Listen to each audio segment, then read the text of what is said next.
Welcome to your Daily Dose of Theological German. We are on installment number 7 of this book here, the Evangelist John, which is an excerpt from Ziefle's Graded Reader. And so I couldn't even tell you what page we're on in Schlatter's actual book, but if you have Ziefle, I'm sure you're following along. So the sentence for today, before we can really start translating it, you'll notice here that we have some pronouns here, demonstrative, and let's see here, we have a personal pronoun. And so we're going to need some context to fill those in because it'd be very easy to just get completely lost in this sentence without that context. So if you just take a look at the previous sentence, if you were watching yesterday, you will see here that there are some different options.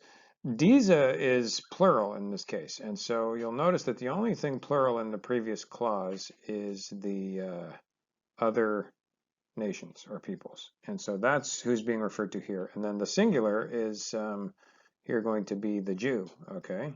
So that's where you get this singular pronoun here. And so you want to keep all of that in mind as you are translating this sentence. So these being the nations, right, the other nations, do not stand at great or wide, distance beneath him. So in other words, him being a reference to the Jew, which is Schlatter's way of just referring to kind of like the Jewish people as a kind of singular entity. So these other nations don't stand at some great distance beneath the Jews as, the sinner, right? Which is how they're often referred to. People outside of Judaism in the Gospels are often referred to that way, the sinners. So they don't stand beneath some great distance as, the sinner.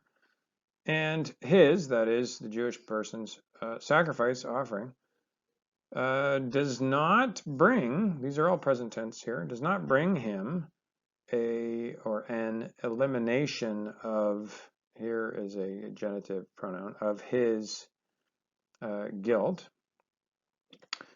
which would elevate him above all others.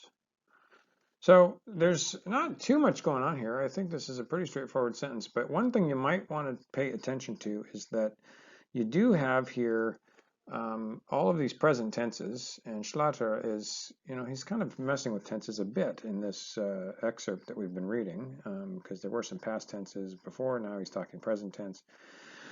And I think it's just partly his style. But you'll notice here that he's got present tense there, and he's got present tense here. Okay, so that's the third plural, and this is the third singular. And these are both present tense verbs. And then down here, if you're looking at this, this is going to appear to be a past tense. And it's a strange mixing because it's all in the same sentence, and it gets awkward in translation to say his offering does not bring him an elimination of his guilt, which elevated. Where are you getting suddenly past tense? Well, what's actually going on here is that for this particular verb, erhoen, the imperfect or the past tense type of subjunctive is morphologically the same as just the straight preterite or past tense verb. And so I think based on the context with these present tense verbs, what you're actually looking at here is a past subjunctive, in which case you would want to translate as something like, if you look in April Wilson's textbook, she talks in chapter 31 about this type of subjunctive, where one of the things it does is it expresses an event in the past that did not occur.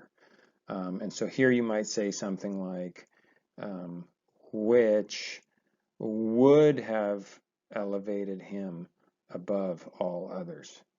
And so you can use a modal in English like would to express that kind of like something that maybe could have happened but didn't happen. And I do think this is a subjunctive here. And so that's how I would translate it, is to say his offering does not bring him an elimination of his guilt that would have elevated him above all others. That's how I would translate that.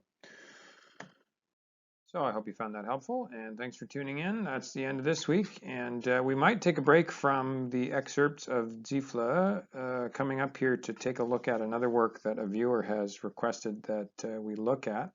So I'm just waiting on making a plan about that. So we'll probably get to the end of the Schlatter excerpt sometime next week, and then we'll take a break and do something else. So do continue to tune in. I hope you're finding these helpful, and if you have any suggestions or ideas, feedback of any kind, comments, or just whatever you want, throw them down there in the comments. And don't forget to subscribe and share and all those awesome things, because we do want to get this channel out to as many relevant people as possible. So thanks again.